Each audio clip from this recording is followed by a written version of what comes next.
செய்கிறவர்களாய் உண்மையாய் ஆண்டவருக்கு ஊழியம் செய்கிறவர்களாய் காணப்படணும். உண்மையா நான் வந்தேன் போனேன் அப்படின்னு சொல்லாம நான் உண்மையா நான் அவருக்காக இந்த வேலையை நான் செய்து முடித்தேன் என்று அப்படிப்பட்டு செய்து முடிக்கிறவர்களா இந்த இடத்தில் காணப்படும் போது அவர் செய்த அற்புதங்களை அடையாளங்களையும் ஒவ்வொரு பிள்ளைகளால என்ன செய்ய முடியும், செய்ய முடியாதான். அநேகரை மீட்கும் பொருளாக எப்பேர் பிசாசின் கட்டில் இருக்கிற பிள்ளைகளா இருக்கலாம், எப்பேற்பட்ட பாவத்தில் இருக்கிற பிள்ளைகளா இருக்கலாம், பிசாசான இருளில் இருக்கிற தள்ளுகிற பிள்ளைகளா இருக்கலாம், மீட்டெடுக்கிற பிள்ளைகளாய் நாம் இந்த இடத்தில் இருப்போமானால் அவருக்கு உண்மையாய் செய்யும் போது நாம் ஒவ்வொரு பிள்ளைகளையும் அப்போ மீட்டெடுக்கிற பிள்ளைகளாய் நாம் காணப்படணும். இன்னும் பார்க்கும்போது தம்முடைய ஜீவனை கொடுக்கவும் வந்தார் என்றார். அவர் என்ன செய்தார், இந்த இடத்துல நம்முடைய ஜீவனை மீட்டெடுக்கணும், அப்படிதான் அவர் இந்த உலகத்துக்கு வந்தார். அதே மாதிரி நாம என்ன செய்யணும், கர்த்தருக்காக ஊழியம் கொள்ளும்படி வராமல் உண்மையாய் அவருடைய ஊழியத்தை செய்து எப்பேற்பட்ட கட்டுகளை முறியடித்து ஒவ்வொரு பிள்ளைகளை மீட்டெடுக்கிற பிள்ளைகளாகவும், எப்பேற்பட்ட மரண தருவால் இருக்கிற பிசாசானவன் தந்திரமாய் செயல்படுகிற ஒவ்வொரு வியாதியிலிருந்து நம்மளை ஜீவனை கொடுக்கிற பிள்ளைகளாகவும் நாம் இருக்கும். அவருக்கு உண்மையாய் நான் இப்ப மனுஷனை கண்டு செய்யாதபடி, நான் இப்ப மனுஷனை நான் செய்கிறது தப்போ சரியோ அப்படி நினைக்காதபடி, நான் எது செய்தாலும் நான் மனுஷனுக்காக நான் செய்யல, நான் என்னுடைய படைத்த கர்த்தருக்காக நான் செய்கிறேன் என்று உண்மையாய் நாம் செய்து அவரை விசுவாசித்தோம் என்றால் நாம் அவர் என்னை விசுவாசிக்கிறவன் என்னை காட்டிலும் அநேக அற்புதங்களை செய்வான் சொன்னது போல அவர் செய்த அடையாளங்களையும் அதிசயங்களையும் அற்புதங்களையும் கர்த்தருக்கு உண்மையா இருக்கிற பிள்ளைகளால என்ன செய்ய முடியும். 1 கொரிந்தியர் 6ஆம் அதிகாரம் 19-20 வசனம்.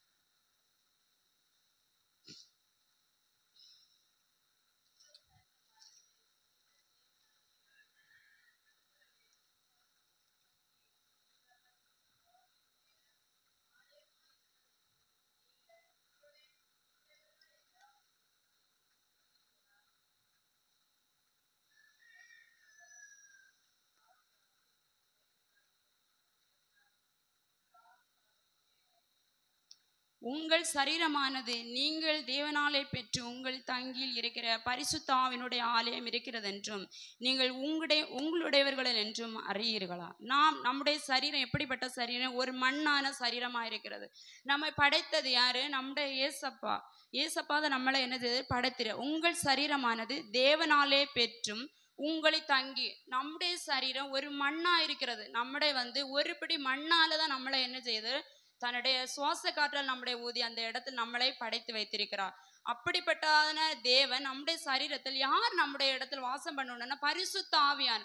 அவர் ஒரு ஆலயத்தை கட்ட சொல்கிறார். அது எந்த ஆலயம்னு பார்க்கும்போது அந்த ஆலயம் பரிசுத்த ஆவியானார் உலாவுகிற ஆலயமா இருக்கிறது. அது நம்முடைய இருதயமாய் காணப்படுது.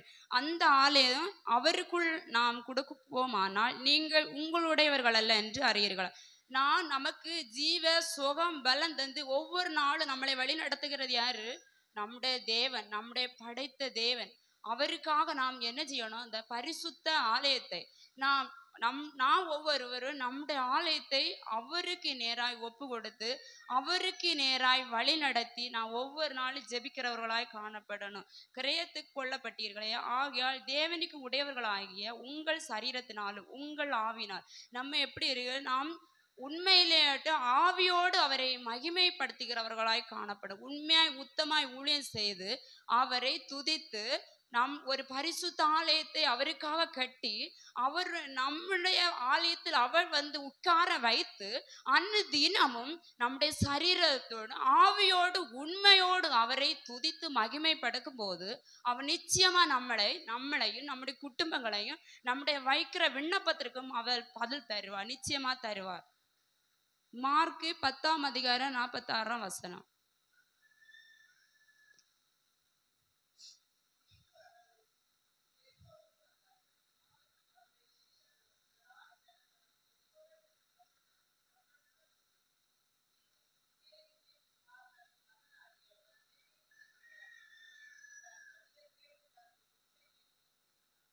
இப்ப ஒரு எரிகோவுக்கு நடந்து வருகிற வழியில நம்முடைய இயேசு என்ன செய்கிறார்? நடந்து வருகிறார். அந்த இடத்துல திரளான ஜனங்கள், சீசர்